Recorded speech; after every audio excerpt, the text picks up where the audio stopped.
Bonjour tout le monde. Aujourd'hui, on va parler de la conscience et de l'inconscience. Qu'est-ce que la conscience? Qu'est-ce que l'inconscience? Quel est l'important de ces deux mots-là, de ces deux essences-là dans nos vies? Alors, on commence avec la conscience.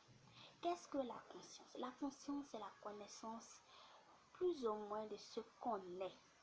Voilà, une personne consciente, c'est une personne qui est vivante. Moi, j'aime dire une personne consciente, c'est une personne qui est vivante. C'est une personne qui sait ce qu'elle fait.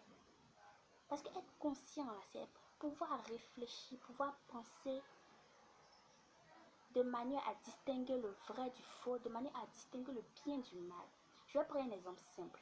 On va au marché, tout le monde va au marché, on va au marché, on apprend qu'un monsieur a volé le téléphone d'une vendeuse. Il faisait semblant d'acheter ses marchandises et il a volé son téléphone, ils l'ont attrapé. Alors ici, le voleur, le jeune qui a volé le téléphone, là, il était conscient qu'il était en train de voler. Il était conscient que ce qu'il était en train de faire n'était pas bon. C'est ça la conscience, c'est de savoir ce qu'on fait, c'est de savoir ce qu'on est. C'est ça la conscience. C'est de savoir distinguer le vrai du faux, le bien du mal. Alors on a ici on peut dire deux types de conscience. La conscience qui nous permet de distinguer le vrai du faux et la conscience qui nous permet de distinguer le bien du mal. Ici pour le bien du faux, on parle de conscience intellectuelle. Voilà, le vrai du fond, pas de conscience intellectuelle. Alors, lorsqu'on va à l'école, on nous apprend des choses.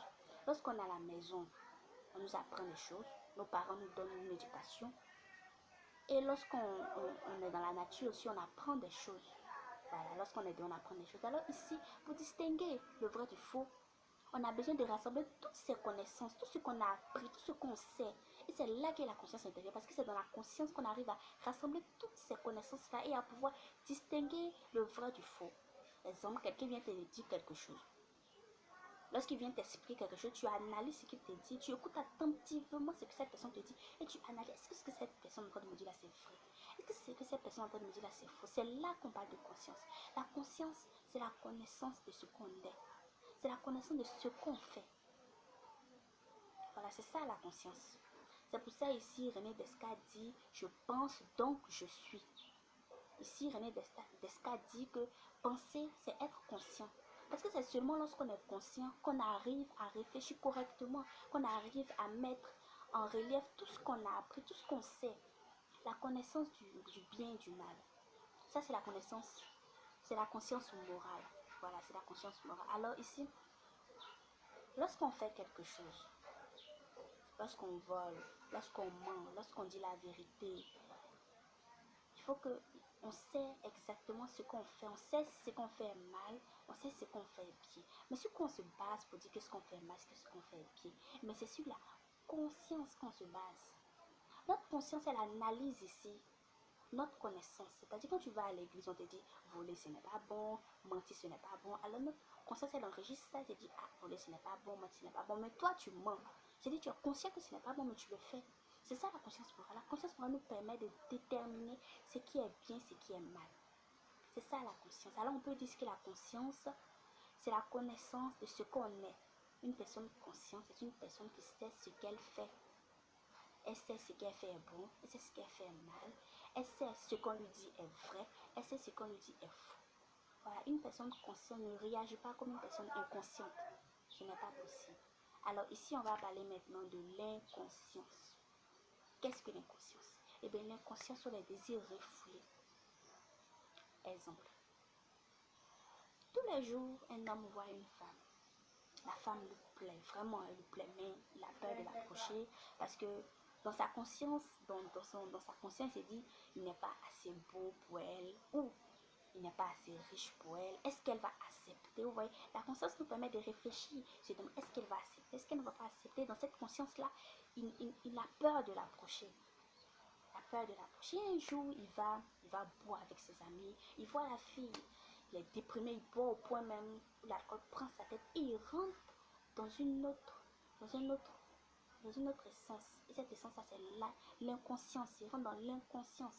Et qu'est-ce qui se passe quand il rentre dans l'inconscience? L'inconscience, ce sont les désirs refoulés. Ce qu'on veut faire, mais dans la conscience, on ne peut pas faire parce qu'on se dit c'est pas bon. Voilà, notre conscience nous dit ce n'est pas bon, alors nous, on ne le fait pas. Voilà, la conscience du jeune nous dit tu n'es pas assez beau, tu n'es pas assez riche, elle ne va pas t'accepter. Parce que quand il réfléchit par exemple, il voit les hommes avec qui la fille elle est sortie, il voit les hommes qui approchent la fille, sont plus beaux que lui, sont plus riches que lui. Alors il se dit non, la fille va jamais m'accepter avec les hommes avec qui elle traîne. Mais son inconscience, il se fout carrément de ce qui est bien, de ce qui est mal. L'inconscience, lui, il fait ce que tu as envie de faire. C'est ça, les désirs reflets, c'est les désirs que tu peux pas faire. Voilà, c'est que tu sais que c'est pas bon, mais tu peux pas faire. L'inconscience lui fait. Alors le gars, il se lève, il va devant la fille et il lui fait sa déclaration. Si ça marche, si ça marche pas, l'inconscient ne sait pas ce que lui ne réfléchit pas. L'inconscient, il ne réfléchit pas. Lui, il va droit au but. Ce que tu veux faire, c'est ce qu'on fait. Alors, une personne qui est inconsciente, c'est une personne qui n'est pas consciente. Voilà. Il faut éviter d'être inconscient. Parce que l'inconscience est le contraire de la conscience, si on veut bien voir. Il y a aussi l'inconscience spontanée. Voilà. C'est-à-dire que l'inconscience est très très importante parce qu'elle nous permet de faire des choses que la conscience ne peut pas faire. Par exemple, tu marches, une pointe te pique. Ton instant, tu lèves ton pied, tu sais de voir ce qui se passe. C'est l'inconscience là qui nous permet ici de lever notre pied immédiatement et de regarder. Voilà, c'est l'inconscience. C'est qu'il y a des gestes, il y a des mouvements qu'on fait, mais on ne s'en rend pas compte. Souvent, c'est une personne qui dit, mais tu as fait ça tout à l'heure, c'était pourquoi tu dis, j'ai fait ça moi. Non, j'ai pas fait ça. Voilà, ou bien tu es en train de regarder la télé, ta mère t'envoie, elle te donne l'argent, tu prends l'argent, tu déposes quelque part, et après tu te demandes, mais où j'ai déposé l'argent? Et bien c'est dans ton inconscient que tu as déposé l'argent. C'est-à-dire que ta conscience, elle était concentrée sur la télévision que tu regardais. Et ton inconscient, c'est bien. Dans ton inconscient, tu as déposé l'argent parce que tu n'avais pas envie de partir. Ta mère t'envoie, tu n'avais pas envie de partir. Alors, tu as déposé l'argent quelque part parce que ça ne t'intéressait pas du tout. Et quand tu reviens à ton état de conscience, maintenant, tu cherches l'argent, tu ne vois pas, tu ne sais pas où tu l'as mis. C'est de ça qu'on parle lorsqu'on parle de conscience. Voilà, c'est de ça qu'on parle d'inconscience. Alors, je vais prendre un exemple simple ici. Nous possédons de multiples preuves de l'existence de l'inconscience. C'est ce que Freud dit dans métaphologie. Voilà, nous avons de multiples preuves. C'est-à-dire ce que nous faisons, mais que nous ne voyons pas, sont des preuves de l'inconscience. Ça prouve que l'inconscience, elle existe. Voilà. Alors, j'ai fini pour aujourd'hui. Si vous n'avez pas compris quelque chose, vous me dites en commentaire. Je vais vous expliquer. Abonnez-vous à la chaîne et restez connectés.